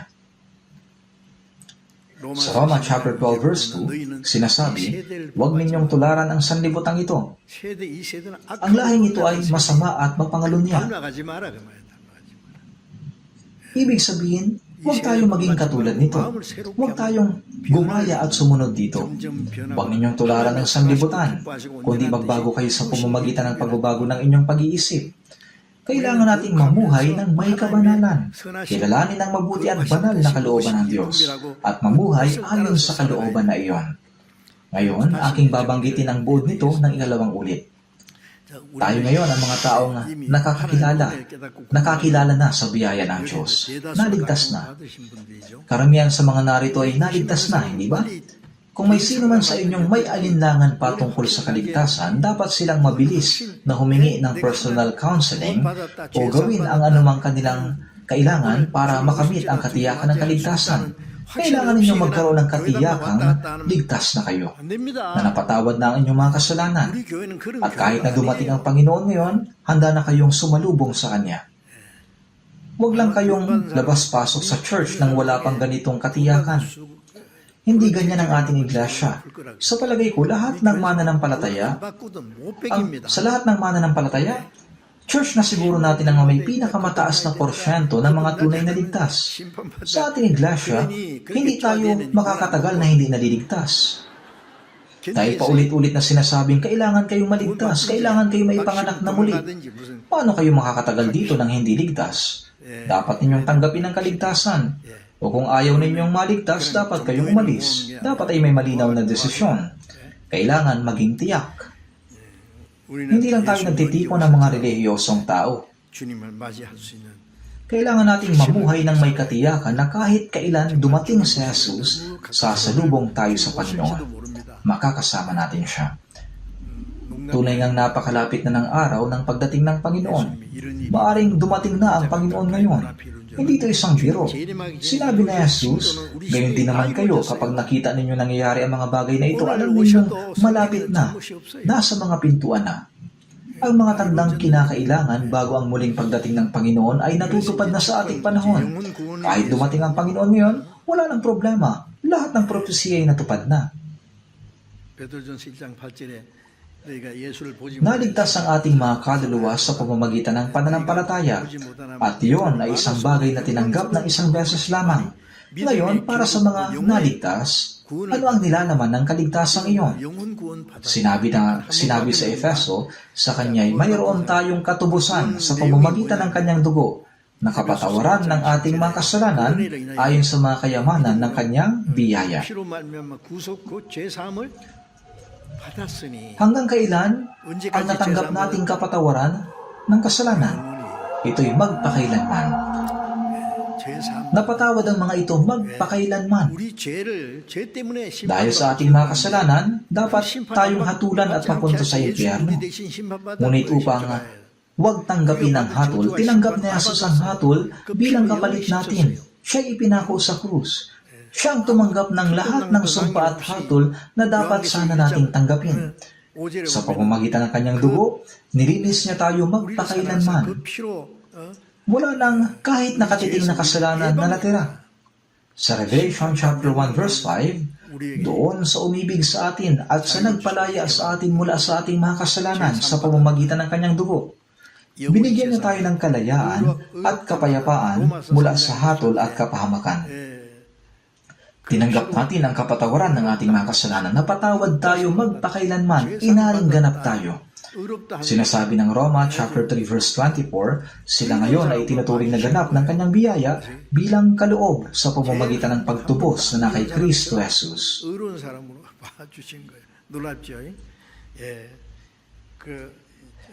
Pagkatapos, sa John chapter 5 verse 24 ay sinasabi, katotohanang sinasabi ko sa inyo, ang nakikinig ng aking salita at sumasampalataya sa kanya na nagsugo sa akin ay may buhay na walang hanggan at hindi darating sa kahatulan, kundi lumipat na sa buhay mula sa kamatayan.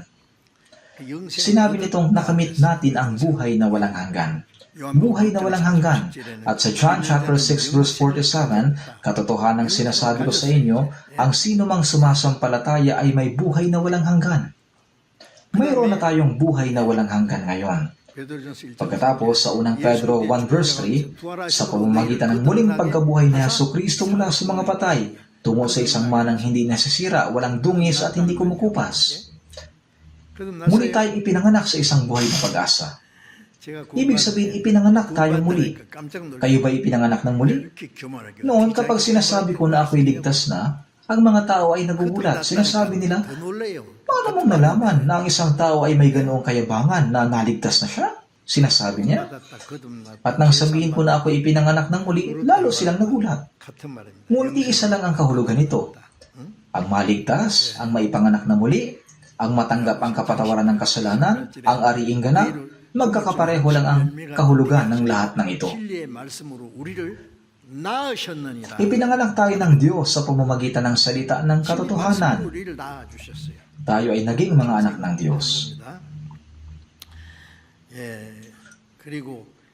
Ano ba ang karapatan upang maging anak ng Diyos? Ang ating amang Diyos ay siyang lumikha at namamahala ng buong kalawakan. At siya ang hari ng mga hari na namamahala sa lahat ng mga hukbo ng mga anghel sa langit. At ang Diyos na lumikha at namamahala sa buong universe ay aking Ama. Kaya sa Mateo, chapter 6 verse 9, Ama naming nasa langit. Tayo ay mga anak ng Diyos. Tayo ay naging tagapagmana ng Diyos.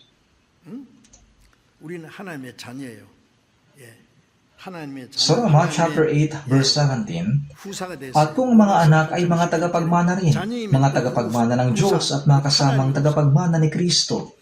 Ibig sabihin nito, tayo ay mga tagapagmana. Tayo ay mga tagapagmana ng Diyos na tatanggap ng walang hanggang kaluwalhatian kasama ni Kristo. Napakadakilang karangalan nito, hindi ba? Kung tayo ay ipinanganak na anak ng isang pangulo, ano kaya ang mangyayari? Kung hindi tayo maingat, maaari tayong mamatay. Totoo yun. Sa tingin ba ninyo, mabuti ang maging pangulo? Napakaraming taong gustong pumatay sa mga pangulo. Kaya iniisip ko na talagang mapalad ako dahil hindi ako naging pangulo. Siyempre, wala namang gusto na maging pangulo ako. At sa totoo lang, kahit alukin pa nila ako, hindi ko ito tatanggapin. Ang pagiging anak ng Diyos ang pinakamabuti. Tama ba? Tayo ay naging mga anak at mga tagapagmana ng Diyos. Sa Galatia, tinanggap ba ninyo ang Espiritu sa pamamagitan ng mga gawa ng kautusan o sa pamamagitan ng pakikinig sa pananampalataya? Nang marinig natin ang salita at sumampalataya tayo ay naligtas. Kasabay noon, tinanggap natin ang Espiritu Santo. Alam niyo ba yon? Ang Espiritu Santo ay nasa loob natin. Kaya naman sa unang Korinto chapter 6 verse 19, hindi ba niyo nalalaman na ang inyong katawan ay templo ng Espiritu Santo nasa inyo? Dahil ang Espiritu Santo ay nasa loob ko, ako ay templo ng Diyos. Kaya may hymno, The Lord always lives in me, and I am in the Lord. Ang Panginoon ay nasa akin, at ako ay nasa Panginoon. Ako at ang Panginoon ay hindi pwedeng paghiwalayin.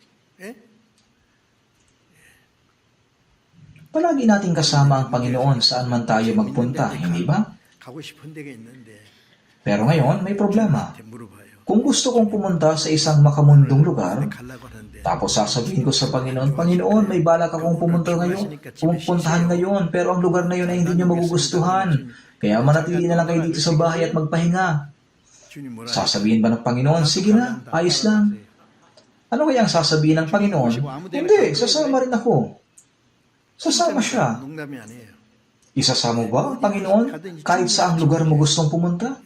Hindi ako nagbibiro. Saan ka man magpunta, naroon ang Panginoon kasama mo. Isasama mo ba ang Panginoon sa isang nightclub para sumayaw? 그만 아니에요. Hindi yun makatwiran. Sinasabi ng Biblia na si Enoch ay lumakad na kasama ng Diyos hanggang siya'y dinalang paitaas sa langit. 주님과 동행했다 그러잖아요. Tayo rin ay kailangang mamuhay. Tayo rin namumuhay tayong kasama ng Panginoon.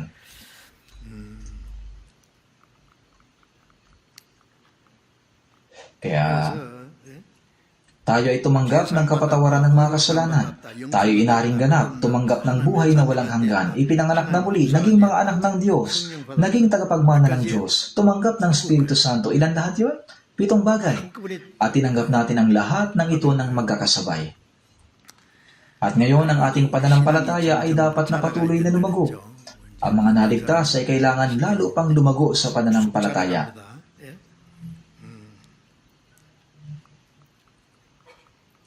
Sa unang Korinto chapter 13 verse 11, sinabi ni Apostol Pablo, "Nang ako'y bata pa, nagsasalita akong gaya ng bata, nag-iisip akong gaya ng bata, nangangatwiran akong gaya ng bata. Ngayong ganap na ang aking pagkatao, iniwan ko na ang mga bagay ng pagkabata." Ang isang bata ay hindi pa mature. Kapag may nakikita akong taong ligtas na, ngunit namumuhay pa rin gaya ng sa bata, naiisip ko, naku, ganyan pa rin sila, kailan kaya sila lalago? Ang mga taong yun ay parang mga bata pa rin. Kaya muli sinabi ni Apostol Pablo, "Nang ako'y bata pa, nagsasalita akong gaya ng bata, nag-iisip akong gaya ng bata, nangangatwiran akong gaya ng bata. Ngayong ganap na ang aking pagkatao, iniwan ko na ang mga bagay ng pagkabata." Ganon dapat ang mangyari. Kailangan nating maging mature sa ating pananampalataya. Ang mga naligtas, ngunit hindi nagbabago, ay nananatiling hindi pagganap sa pananampalataya, na tulad ng mga bata. Hindi dapat mangyari yan. Kaunti na lang ang oras, kaya kailangan ko ng bilisan. Tingnan natin ang unang Tesalonica, chapter 4, verse 16 to 17. Unang Tesalonica, chapter 4, verse 16 at 17. 데살로니가전서 4장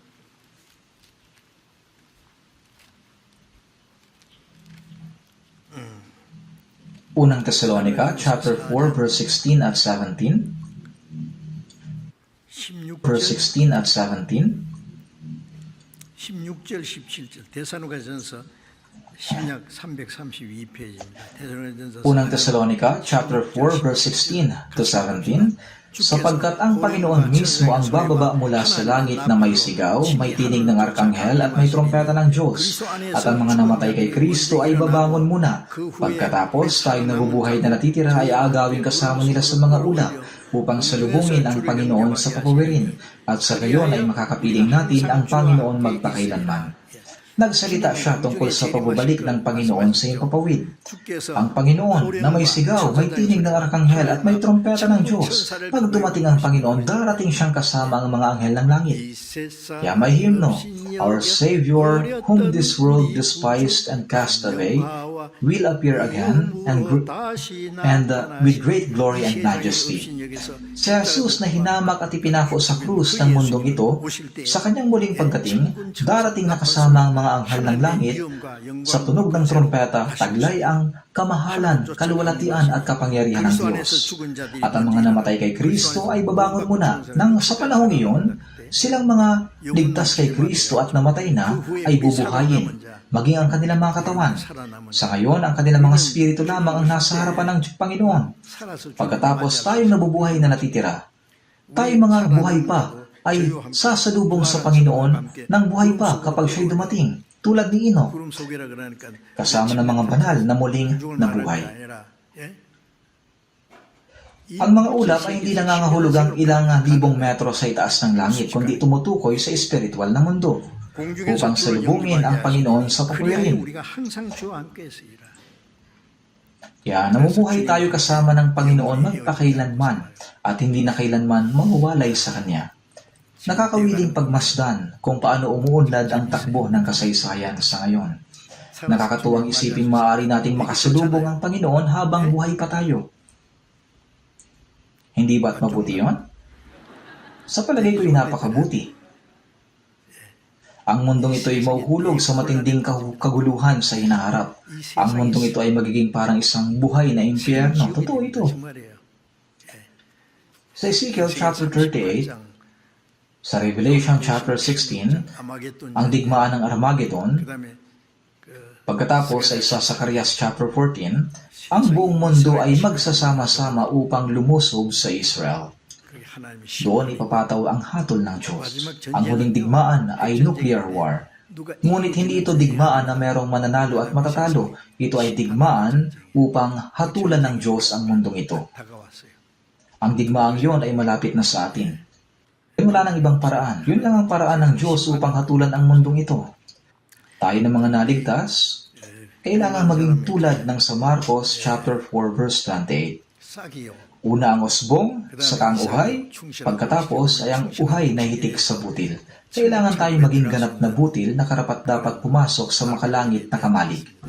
Pakiusap, maging masigasig tayo sa ating buhay pananampalataya. Manalangin na tayo. Mahabagin namin at Diyos Ama, kami na malayo sa inyo at namuhay sa kasalanan ay nararapat tumanggap ng walang hanggang kahatulan. Ngunit dahil sa inyong dakilang pag-ibig sa amin, pinasa ng Panginoong Yesus ang sumpa at hatol na kami sana ang tatanggap. Pinatawad ang aming mga kasalanan magpakailanman at iniligtas kami ng walang bayad, kaya nagpapasalamat po kami sa biyayang ito. Tulungan mo po kaming mga naligtas sa pamamagitan ng mahalagang dugo ng Panginoon na mamuhay sa nalalabing bahagi ng aming buhay nang walang kahihiyan bilang mga anak ng Diyos. Tulungan niyo po kami sa pamamagitan ng kapangyarihan ng inyong salita at ng Espiritu Santo na maialay namin ang nalalabi naming buhay para lamang sa Panginoon. Ito po ang aming dalangin sa pangalan ng aming Panginoong Jesucristo. Amen.